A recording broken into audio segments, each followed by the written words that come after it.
Uma salva de palmas, por favor.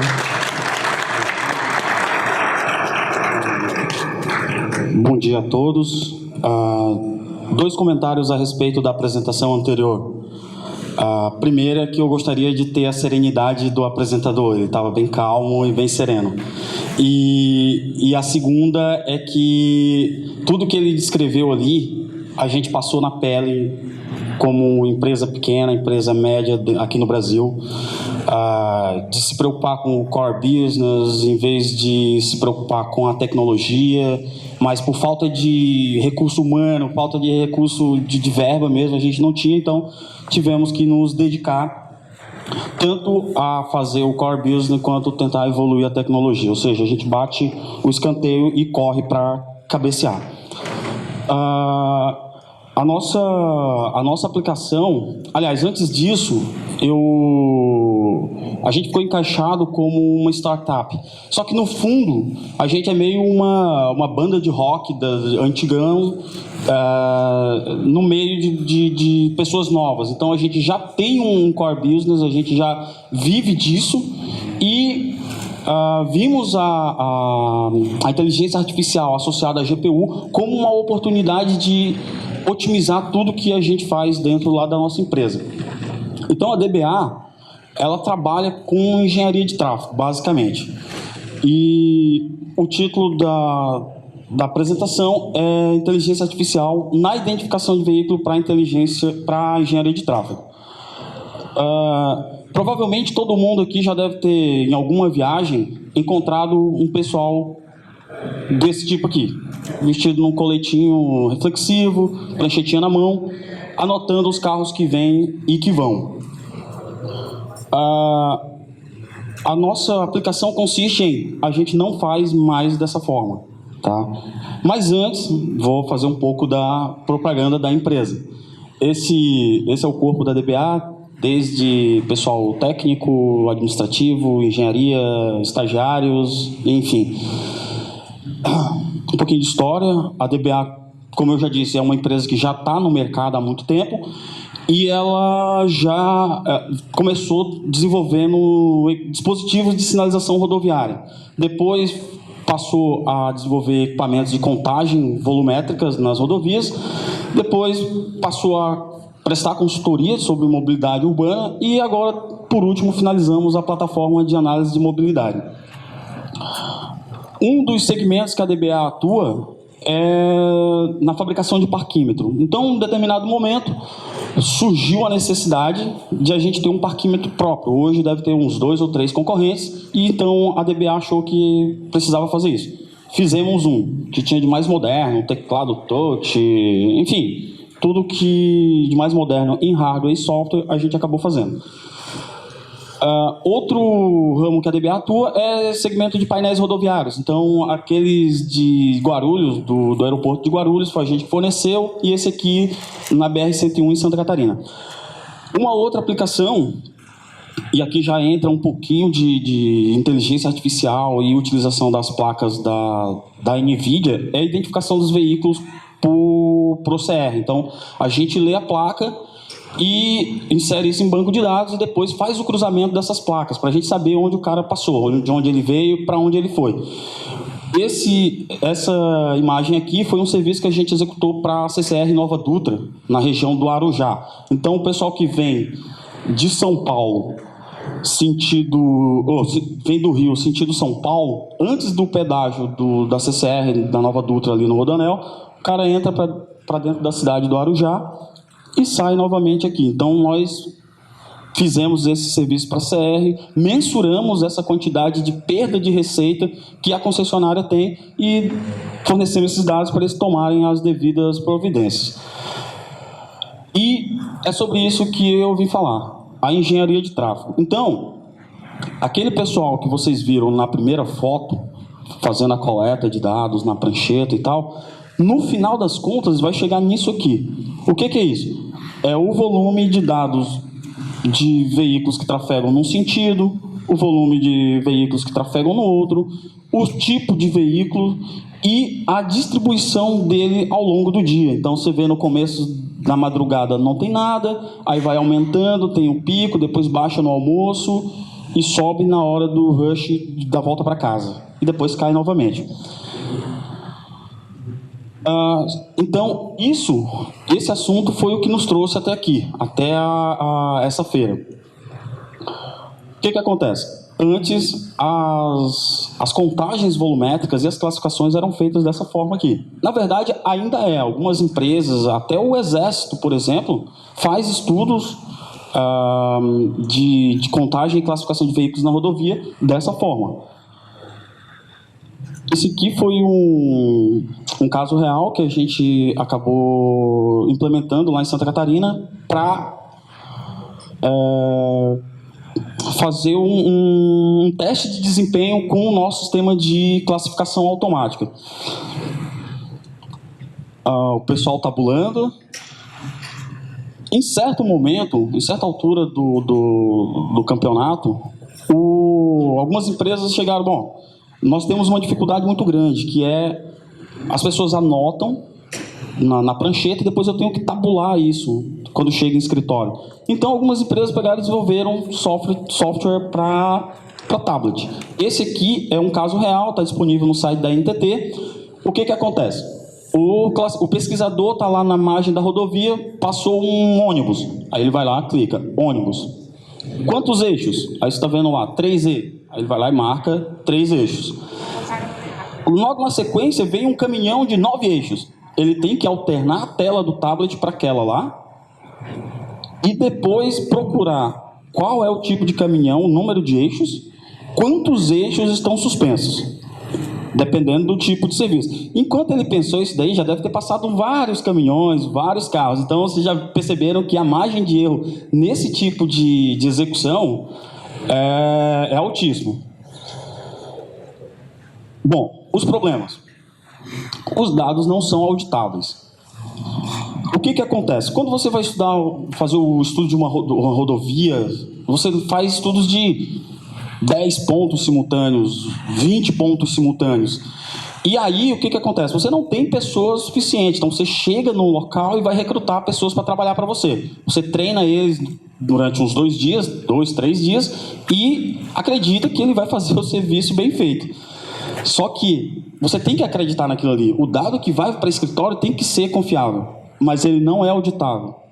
Aí tem o erro humano. O cara viu um de 9 eixos, putz, mas esse aqui não é o de 6. Esse aqui, sei lá qual que passou, era um grande. Qual que são os grandes? Tem um de 3 aqui, vai 3. Tem uns casos piores ainda. Tem algumas empresas que, por exemplo, é contratada para trabalhar 7 dias. Os caras vão lá, contam um dia e criam os outros. Então, o preço deles despenca, porque o custo logístico deles é muito baixo, que é um dos problemas. Você tem que levar um monte de equipe para campo, você tem que trazer refeição para esse pessoal, você tem que se preocupar com a saúde, se acontecer algum intempérie na rodovia. E, além disso, tem software de projeção, que esses são mais picareta ainda. Os caras têm contagem de 2 anos atrás e aí é contratado para executar um outro serviço. Ele vai lá, pega aquele dado, joga num software de simulação, de projeção, na verdade, e aí ele tem o dado e entrega para o cliente. Como não é auditável, não tem nem como ser questionado. O que aconteceu? Os clientes, os contratantes, passaram a exigir vídeo como prova de que o serviço de fato foi executado. Começa a ficar interessante a brincadeira. Por quê? Porque as mesmas empresas que fazem contagem manual e que levam o pessoal para campo, o que eles fizeram? Bom, nós vamos levar as câmeras agora, traz para escritório e vamos continuar contando manual, seja na prancheta, seja no tablet. Só que aqui acontece o seguinte, o problema dos dados não serem auditáveis não existe mais. A expansão de dados não faz mais sentido, porque você já foi lá, você já filmou. O alto custo logístico de ter várias equipes e tudo, acabou. Então, você tem uma câmera em cada ponto e é só isso. Software de projeção também não tem mais. No entanto, a câmera apropriada para o serviço começa a ser um problema. Porque aí ele vai numa loja de CFTV, compra uma câmera, daqui 2 semanas, quando ele precisa para um novo estudo, aquela câmera não tem mais disponível. Ele vai ter que comprar outra. E vai ter que ensinar os técnicos de campo dele que precisam aprender uma outra interface, uma outra configuração. E isso dá um nó na cabeça que vocês não têm noção. Bom, o que a DBA fez?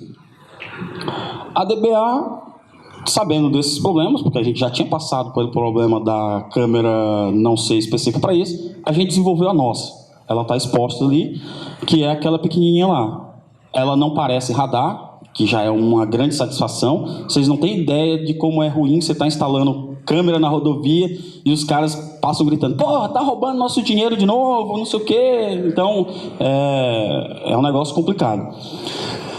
Como a gente desenvolveu a nossa câmera, nós fizemos uma série de coisas que precisavam. Então, nós otimizamos consumo de bateria, nós fizemos a possibilidade de agendar. Então, eu quero que grave terça, quarta, quinta, que são dias característicos de trânsito. Então, eu chego lá num domingo, instalo e agendo a câmera. Ó, você só vai gravar terça a partir das 0 hora. A câmera, pum, se desliga e fica lá aguardando a hora de acordar na terça-feira às 0 hora. Outra coisa são os dados, os metadados. Então, a gente coloca na câmera uma série de dados que permitem a fácil catalogação desses dados do lado do servidor, que foi um problema reportado pelo colega palestrante anterior. Além disso, a gente tem um aplicativo de celular que fala com a câmera via Wi-Fi, que quando ele termina a instalação, esse dado já vai estar pré-avaliado. Então, ele vai dizer se esse dado pode ou não ser classificado automaticamente utilizando a nossa plataforma. O que acontece? A primeira versão do nosso software, depois que a gente coleta esses dados em campo, ou seja, uma aplicação do tipo batch, a gente traz esses dados, joga tudo no servidor, e a primeira versão desse software só classificava nessas 4 categorias aqui: carro, moto, ônibus e carga. Só que a gente precisava de mais, porque a engenharia civil depende desses dados coletados para, por exemplo, dimensionar pavimento, dimensionar tarifas em pedágios, enfim, tem uma série de pontos que você precisa classificar por eixo, tanto a quantidade de eixo quanto a disposição dos mesmos, porque dependendo da disposição, ele pode transportar um peso a mais ou a menos. Então, o que acontece? A gente tinha o software de vídeo que classificava em macroclasses. Aí a gente pegou e falou: bom, vamos imputar esses dados num banco de dados e disponibilizar na web para o nosso pessoal classificar. Então, nós tinha gente do Paquistão ao Pará classificando. Então, toda vez que o classificador entrava lá, no celular ou no tablet, enfim, aparecia uma foto para ele e ele tinha que associar com aquela classezinha que está lá no campo. Ele apertava uma, vinha outra, apertava uma, vinha outra. E ele era remunerado por cada foto que ele classificava. Então, assim, no fundo, a gente acabou distribuindo uma grana por várias regiões do país com esse tipo de atividade. Só que a inquietação não parou. Então, a gente começou cara, vamos ver se a gente consegue classificar automaticamente. Mas, como toda empresa pequena no Brasil que vende o almoço para comprar a janta, a gente não tinha dinheiro para comprar a placa. Então, a gente fez a primeira versão do software de treinamento e uma versão que estratificou em mais classe, eu fiz no meu notebook, que tinha, por coincidência, uma GeForce lá, que eu nem me lembro o modelo. Até porque o processamento em CPU era inviável. Então, nós tínhamos computadores lá, cara, que passavam horas. Então, a gente não tinha como competir em prazo. Então, a gente migrou da CPU para a GPU. Só que antes, eu tive que fazer toda a validação, que foi o caso do palestrante anterior. E aí, cheguei para a diretoria: ó, pessoal, isso aqui tem chance de funcionar. Vamos botar grana? Porque as placas são caras. E aí o pessoal falou: bom, a gente acredita e vamos fazer isso. Então a gente pegou e acabamos montando um mini CPD. Eu estava falando ontem que, de repente, a gente pode até parecendo ser robista do que a gente fez, porque GeForce são placas de gamer, tendo em vista aplicações aqui que o pessoal fala em usar V100, por exemplo. Então, dá para comprar uma carrada dessas aí. Mas o fato é que isso aqui nos atende hoje. Hoje a gente vive com isso aqui. Bom, quando a gente partiu para fazer o treinamento e a estratificação nas classes exigidas pelo manual de estudo do DENIT, nós botamos a equipe para extrair vídeo. Como a gente tinha um banco de dados de vídeo muito grande, pessoal, vamos lá, cortar foto e catalogá-las. Então, tinha uma turma lá só fazendo isso. E esse é o resultado. Um 3S3... o P1, 4CD, lá vai ser um outro P1, que é um veículo de passeio, um 3S3, um P1. Esse aqui é mais difícil porque ele se confunde um pouquinho. P1 e assim segue. Esse aqui tem 2 eixos na frente, 3 atrás, então 2S3, ônibus.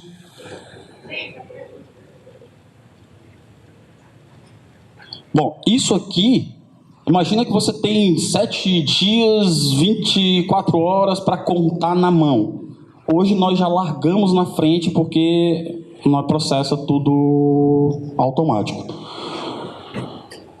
Bom, mas agora a gente não está satisfeito com isso. Isso aqui a gente já matou, está pronto. Agora a gente vai levar para a borda.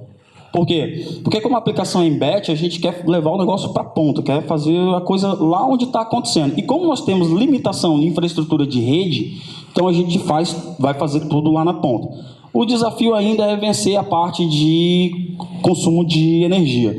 Mas já estamos com o kit da Jetson TX em escritório para, digamos, miniaturizar todo o ambiente que nós fizemos do lado do servidor.